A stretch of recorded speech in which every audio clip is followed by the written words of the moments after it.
পিঠার ঝুড়িতে আজ থাকছে ফুলঝুরি পিঠার রেসিপি। এটা দেখতে যেমন সুন্দর, খেতেও দারুণ কুড়মুড়ে স্বাদের।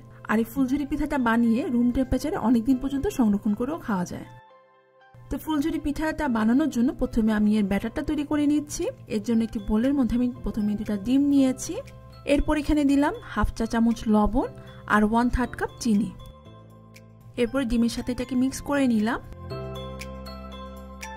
এখন এর মধ্যে দিচ্ছি 1/2 কাপ লিকুইড দুধ, যেটাকে আমি জাল করে ঠান্ডা করে নিয়েছি। তো এটাকে মিক্স করে নেওয়ার পর এখন একটি চালনির মধ্যে আমি এখানে নিয়েছি 1 কাপ চালের গুঁড়া আর 1/2 কাপ ময়দা। এটাকে আমি চেলে এর মধ্যে দিলাম। এরপর এখন এটাকে মিক্স করছি এবং সেই সাথে আমি এখানে পানি অ্যাড করব এবং পানিটা অল্প অল্প করে দিয়ে তারপরে এই গোলাটা আস্তে আস্তে তৈরি করে নিব। একবারে বেশি পানি দেওয়া যাবে না। আর এই ব্যাটারটা একটু ঘন টাইপের হতে হবে। অনেকটা প্যানকেক বানালে যেরকম আমরা একটা ব্যাটার তৈরি করি, অনেকটা সেরকম একটা ব্যাটার তৈরি করে নিতে হবে। আমি এখানে 1/2 কাপ লিকুইড দুধের পর 1/2 কাপ পানি অ্যাড করেছি। তবে আপনাদের পানির পরিমাণটা কম বা বেশি লাগতে পারে, সেটা আপনারা বুঝে অ্যাড করবেন। এরপর আমি এটাকে 20 মিনিটের জন্য ঢেকে রেখে দিচ্ছি, এতে করে এটা সুন্দরভাবে সেট হয়ে যাবে। 20 মিনিট পর আবার আমি এটাকে একটু নেড়ে নিলাম। আর সেই সাথে পিঠাগুলো ভাজার জন্য একটি পাত্রের মধ্যে আমি তেল নিয়ে নিয়েছি এবং সেই সাথে এখানে নিয়েছি ফুলঝুরি পিঠার সাজ। এই সাজগুলো আপনার যে কোনো কুকারিজ দোকানে পেয়ে যাবেন। এগুলো আরও বিভিন্ন ধরনের ডিজাইনেরও পাওয়া যায়। আর যারা দেশের বাইরে থাকেন, এই সাজগুলো কিন্তু আপনারা অ্যামাজনও পেয়ে যাবেন। তো এই সাজগুলো হচ্ছে গরম তেলের মধ্যে দিয়ে রাখতে হবে, যাতে করে সাজটা ভালোভাবে গরম হয়।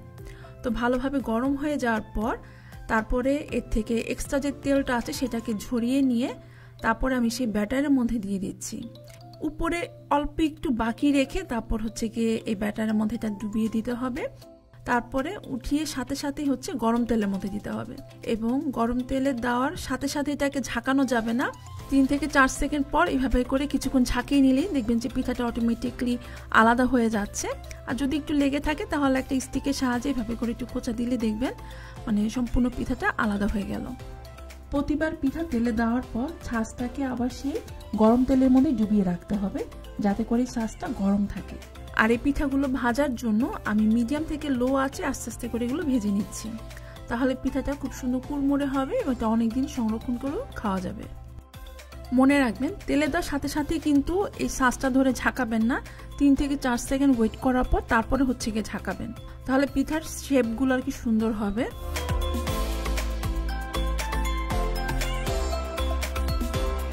এই পিঠাটা দেখতে তো এমনিতেই সুন্দর, তবে এটাকে আরো সুন্দর করতে চাইলে একটা গোল বাটির মধ্যে গরম পিঠাটাই উঠিয়ে প্রায় 10 সেকেন্ডের মতো রাখতে হবে। 10 সেকেন্ড রাখলেই দেখবেন যে পিঠার এই ফ্লাওয়ারটা আর কি একটু ফুটে উঠেছে লাগে এরকম। তো এটা দেখতে আরো বেশি সুন্দর লাগে। ট্রাই করে দেখবেন। তো আশা করছি আপনাদেরও খুব ভালো লাগবে। তো এইভাবে করে আমি সবগুলো পিঠা তৈরি করে নিয়েছি।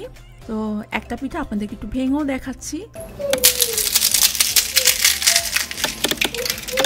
আওয়াজ শুনিয়ে আই থিঙ্ক আপনারা বুঝতে পারছেন যে এটা কতটা ক্রিস্পি হয়েছে। আজকের রেসিপিটি আপনাদের কেমন লাগলো সেটা কিন্তু কমেন্ট সেকশনে অবশ্যই জানাবেন। ভালো লাগলে শেয়ার করে আমাকে সাপোর্ট করবেন। তো আজকের মতো তাহলে বিদায় নিচ্ছি। সবাই খুব ভালো থাকবেন এবং আমার জন্য দোয়া করবেন। আল্লাহ হাফেজ।